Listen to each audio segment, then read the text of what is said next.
The Honest Psychiatrist. Episode 1. Doctor, I feel so sad. Can you help me?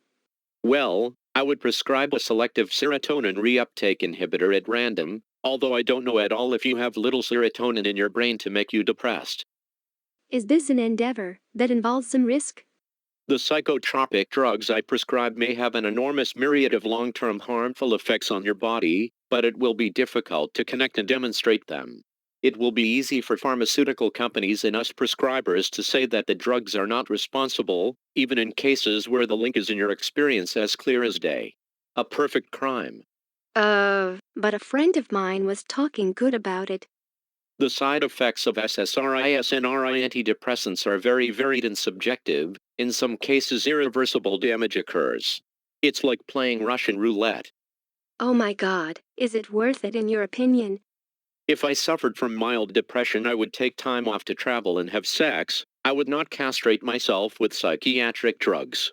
Are you talking about sexual problems that they cause? SSRI antidepressants leaflets still say that about 1 in 10 people have sexual side effects, such as lowered libido and delayed orgasm.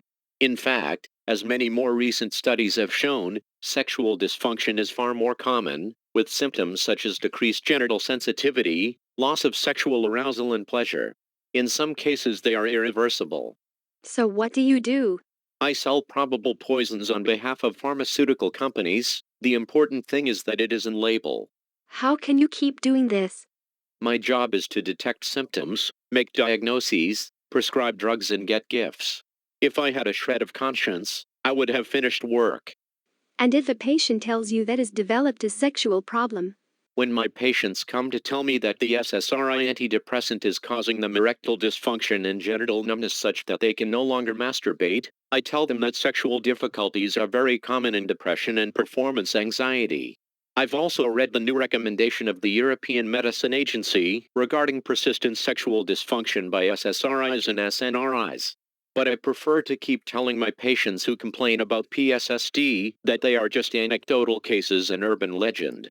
As long as scientific research does not undeniably demonstrate the cause and effect, I have the comfort of being able to deny it firmly.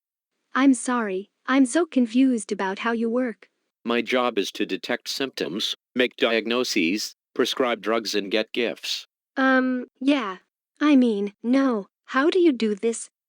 When I have to prescribe antidepressants, I explain that certain disorders are chemical imbalances that can only be resolved with medication. When patients become pissed off and accuse the medication of causing some problem they did not have before, I explain that it is not the medication's fault but their mental problems to be solved in psychotherapy. Or better still, with other drugs. I can't believe my ears. If you tell me that you suffer from depression, I can immediately prescribe you an SSRI or SNRI antidepressant at random, which are the first choice classes for many disorders today. We don't know if you have few serotonin in your brain to cause your depressed mood. No test can tell us, but it would be an experiment based on this hypothesis. The antidepressant could worsen your mood and give you suicidal thoughts. We could change molecules many times in search of the most effective one with fewer side effects, but with each experiment you would still risk persistent iatrogenic damage even after suspension, such as post-SSRI sexual dysfunction, PSSD, which can cause hyposexuality and anhedonia and for which there is currently no cure. This does not happen to everyone, but is unpredictable. I'm about to leave this firm, but I'd like to know first, is there anything definitely good about what you do? When I don't have to reach a certain number of prescriptions to get gifts from a pharmaceutical company, the moment when I have to decide which SSRI or SNRI antidepressant to prescribe to a patient, is when I feel my creativity at the highest level. Sometimes I imagine I roll the dice.